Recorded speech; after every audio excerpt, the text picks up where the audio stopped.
너한테 줄 건 이것밖에 없으니까 이거나 가지고 얼른 가거라. 인천공항 출국장 한복판에서 상자가 떨어졌습니다. 낡은 테이프가 뜯어지며 안에 들어있던 것들이 바닥으로 쏟아졌어요. 헌 옷 몇 벌 사이로 비닐에 감싼 지폐 묶음이 굴러나오자 사람들이 멈춰 섰습니다. 누군가는 휴대전화를 들었고 누군가는 소리를 삼켰죠. 저는 무릎을 꿇고 허겁지겁 돈을 주워 담았습니다. 손이 떨렸고 시선이 따가웠지만 멈출 수 없었어요. 그때 보안 요원이 다가왔습니다. 이게 뭐냐고, 어디서 난 돈이냐고 물었지만 저는 대답하지 못했습니다. 저도 몰랐으니까요. 한국에서 20해를 살고 베트남으로 떠나는 길이었습니다. 받은 건 헌 옷상자 하나뿐이라고 생각했는데 그 안에 이런 게 들어있을 줄은 몰랐어요. 이 사연의 전체 이야기가 궁금하시다면 잠시만 구독 버튼을 눌러주세요.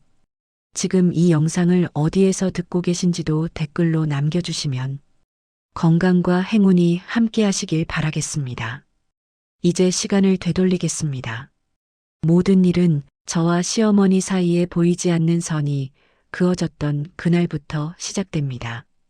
비행기에 오르기 전 저는 휴대전화를 켰습니다. 베트남 친정 엄마에게서 문자가 와 있었어요. 응우엔, 혹시 돈 좀 보내줄 수 있니? 손가락이 멈췄습니다. 계좌를 열어보니 잔액은 3만 원이었습니다.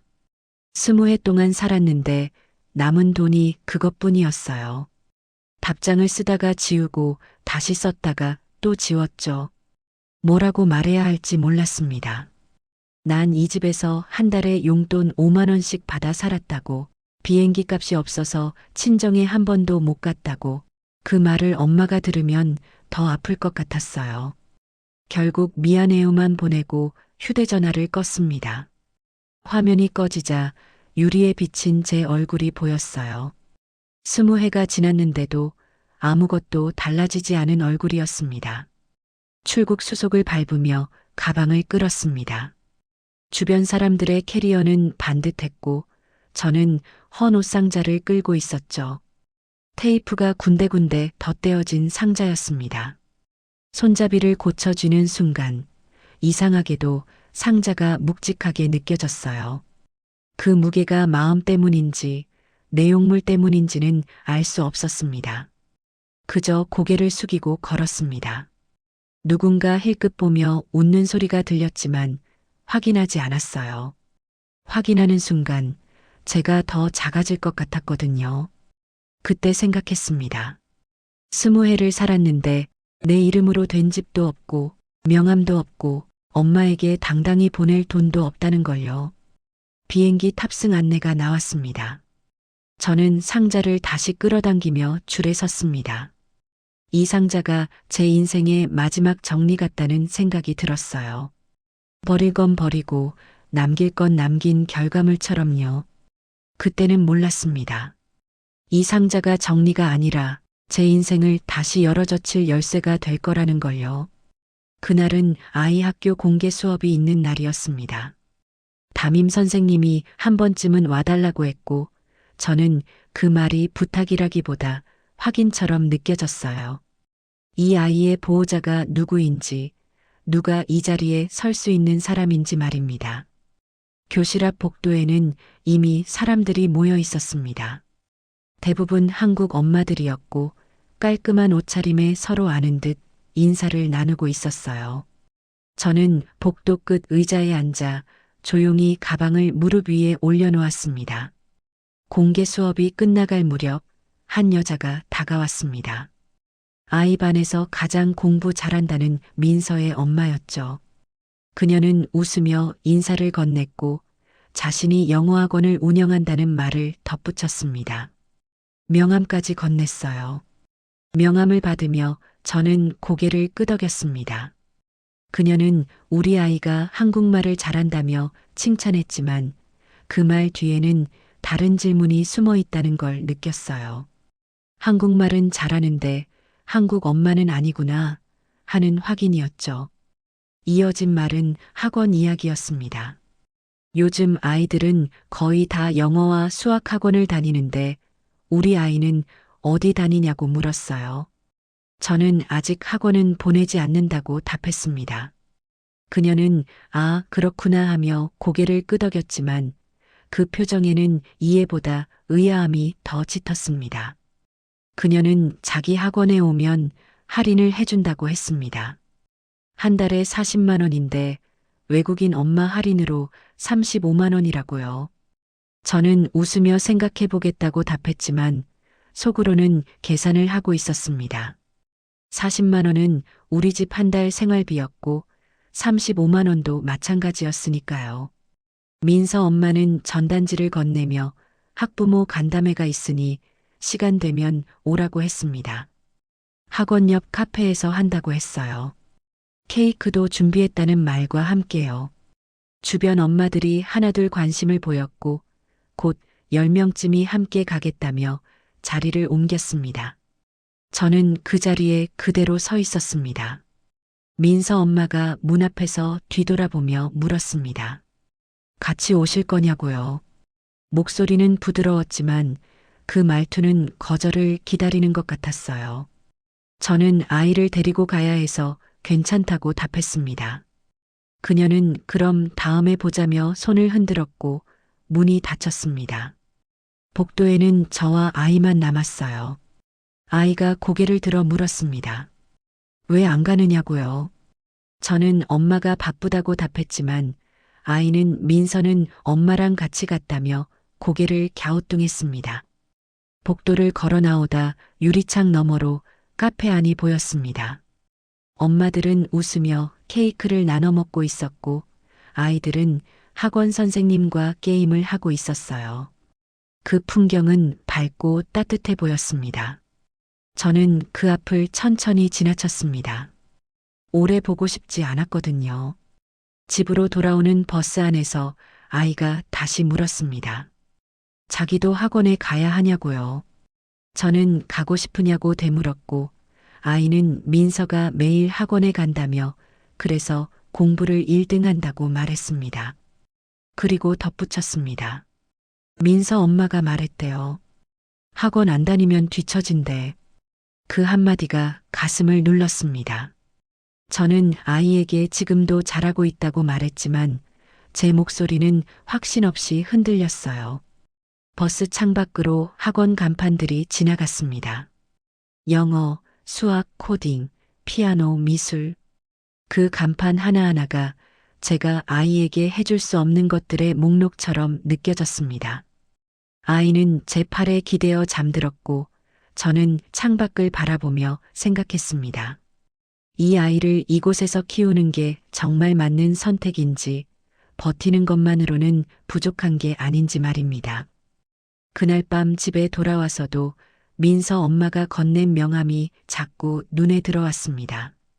반듯한 글씨체로 찍힌 학원 이름과 전화번호, 그리고 민서처럼 1등급 만들기라는 문구까지요.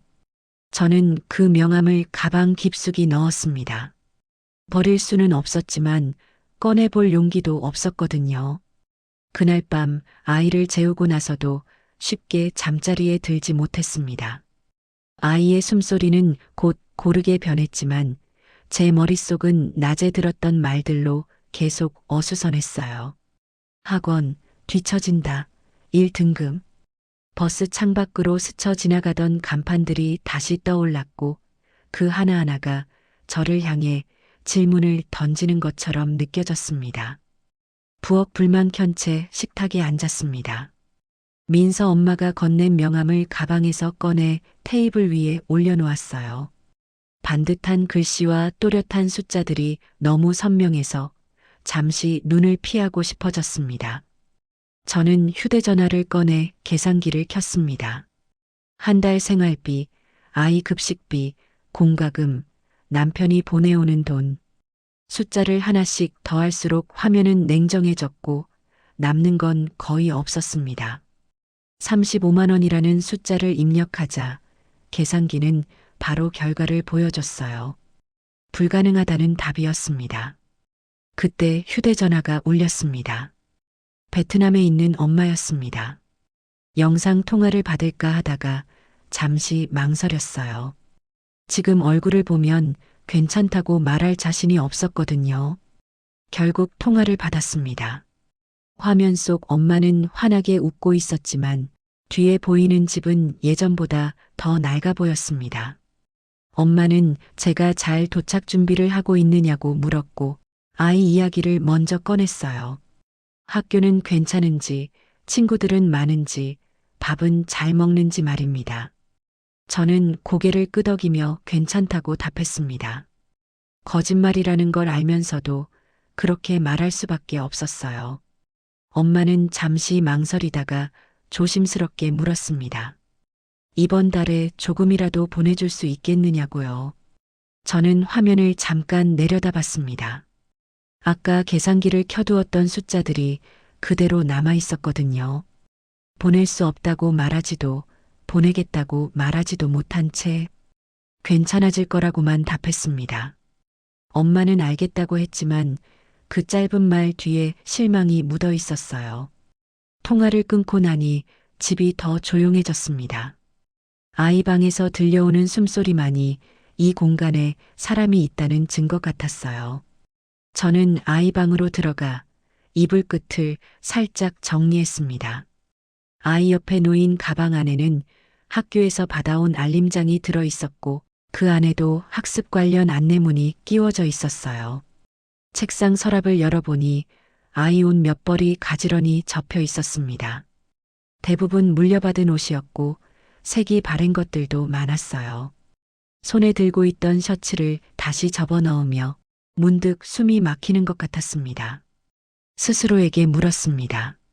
나는 이 아이에게 무엇을 해주고 있는지, 이곳에서 버틴다는 게 정말 보호가 되는 건지 말입니다. 그 질문에는 쉽게 답할 수 없었어요. 다시 식탁으로 돌아와 명함을 바라봤습니다. 그 종이 한 장이 오늘 하루를, 아니 지난 몇 년을 정리해 주는 것 같았죠. 저는 명함을 반으로 접어 봉투에 넣었습니다. 버리지도 사용할 수도 없는 상태로요.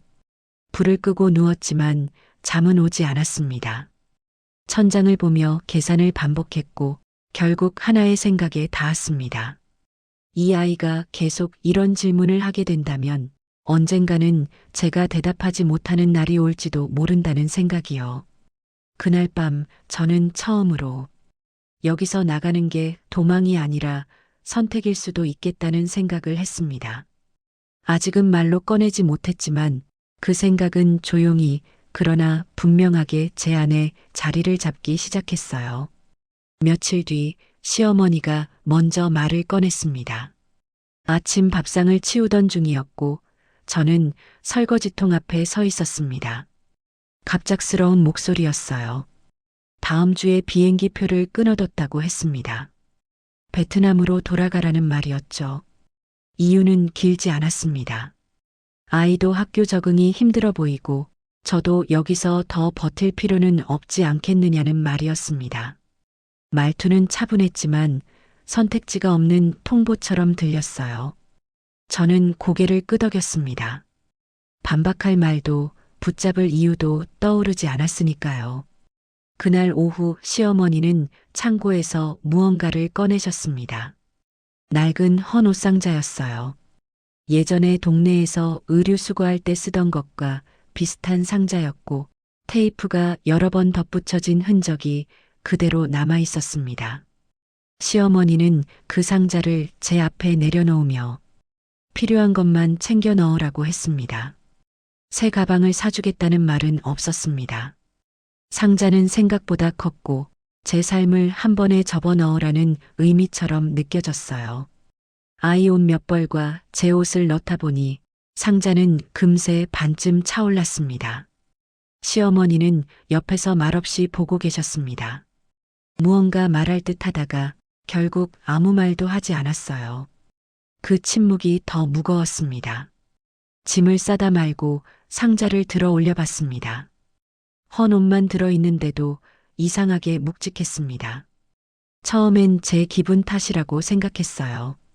마음이 무거우면 손도 그렇게 느끼는 거니까요. 그래도 다시 내려놓으면서 괜히 바닥이 울리는 소리에 귀를 기울이게 됐습니다. 아이도 상자를 바라보다가 물었습니다. 이거 다 가지고 가느냐고요.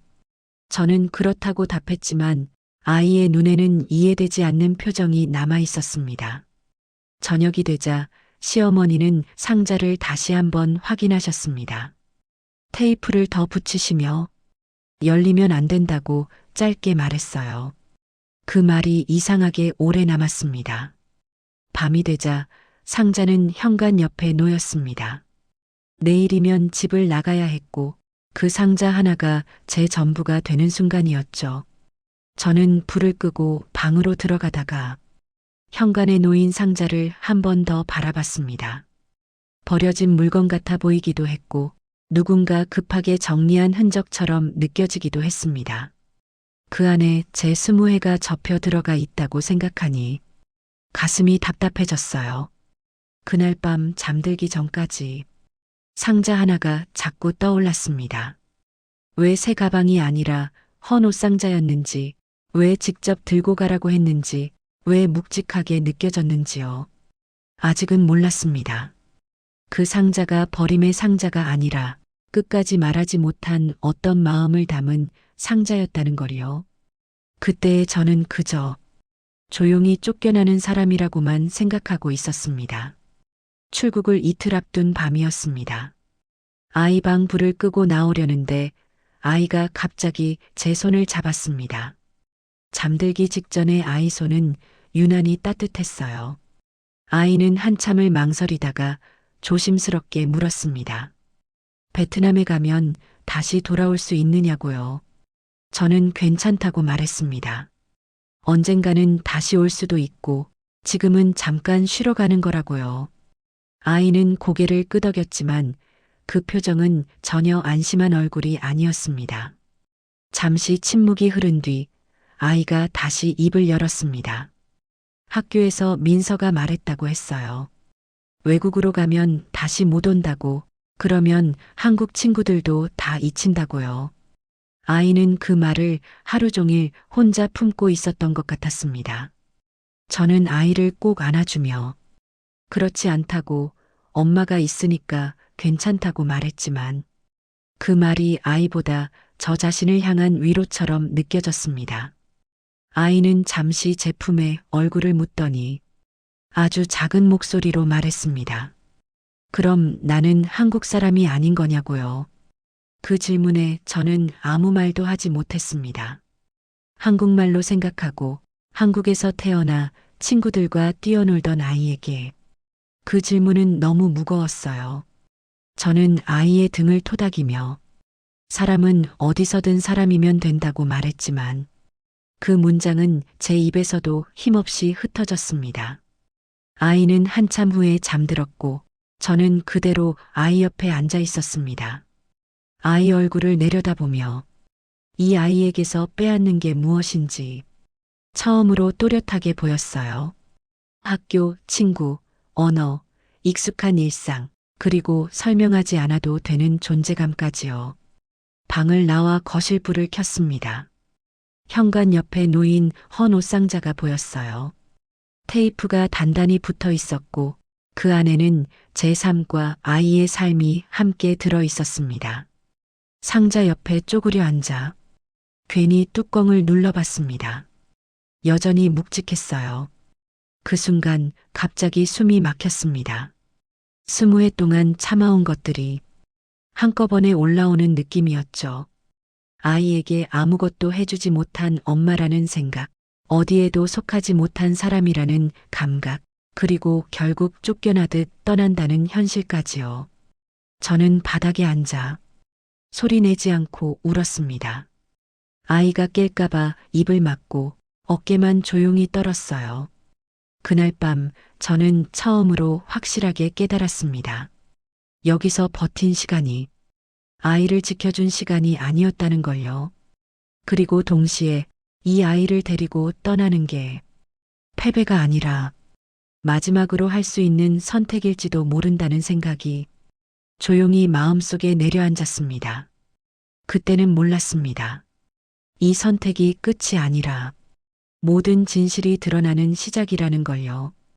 출국 당일 아침은 유난히 조용했습니다. 아이를 깨우고 준비해둔 옷을 입히고 마지막으로 집안을 한번 둘러봤어요. 살던 흔적은 거의 남아있지 않았고 현관 옆에는 헌 옷 상자 하나만 놓여 있었습니다. 캐리어 대신 그 상자를 들고 나서는 순간 이 집에서의 시간이 정말 끝났다는 게 실감났어요. 아이 손을 잡고 버스를 타고 공항으로 향했습니다. 아이는 창밖을 보며 말이 없었고 저는 상자를 무릎 위에 올려두고 계속 손잡이를 고쳐주었습니다. 헌 옷만 들어있다고 생각했는데도 상자는 이상하게 무거웠어요. 아마도 20회의 시간이 눌러 담긴 무게일 거라고 그때는 그렇게 생각했습니다. 공항 출국장은 생각보다 붐볐습니다. 커다란 캐리어를 끄는 사람들 사이에서 테이프로 덕지덕지 붙인 상자는 눈에 띄었어요. 몇몇 시선이 상자에 머물렀고 누군가는 잠깐 웃는 표정을 지었다가 고개를 돌렸습니다. 저는 모른 척하며 아이 손을 더 꼭 잡았습니다. 보안 검색대 근처에서 잠시 멈췄을 때였습니다. 아이가 갑자기 제 손을 놓고 앞으로 뛰어갔고 그 순간 상자가 제 무릎에서 미끄러졌습니다. 바닥에 떨어지는 소리가 공항 바닥에 크게 울렸어요. 테이프가 뜯어지며 상자가 벌어졌고 헌 옷 몇 벌이 먼저 굴러나왔습니다. 그리고 그 사이에서 비닐에 감긴 무언가가 바닥을 따라 굴렀어요. 저는 처음에 그게 무엇인지 알아보지 못했습니다. 주변 사람들이 멈춰서는 기척이 느껴졌고 누군가가 숨을 들이마시는 소리도 들렸습니다. 바닥 위에 멈춘 것은 지폐 묶음이었습니다. 반듯하게 묶인 지폐가 하나, 둘, 옷 사이에서 드러났어요. 순간 머릿속이 하얘졌습니다. 저는 급하게 바닥에 무릎을 꿇고 그걸 주워 담았습니다. 손이 떨려서 비닐이 자꾸 미끄러졌고 시선은 따갑게 꽂혔어요. 보안 요원이 다가왔습니다. 차분한 목소리로 무엇이냐고 물었지만 그 질문은 제 귀에 크게 울렸습니다. 저는 대답하지 못했습니다. 정말로 몰랐으니까요. 이 상자에 이런 게 들어있다는 걸요. 아이가 제 옆에 와서 무서운 눈으로 저를 올려다봤습니다. 괜찮다고 말해주고 싶었지만 목소리가 나오지 않았어요.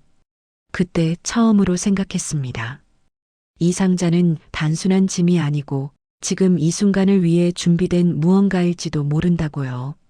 그리고 곧 이 헌 옷 상자 하나가 제 인생을 완전히 뒤집어 놓을 거라는 걸 아직은 알지 못한 채 저는 바닥에 앉아 지폐를 끌어안고 있었습니다.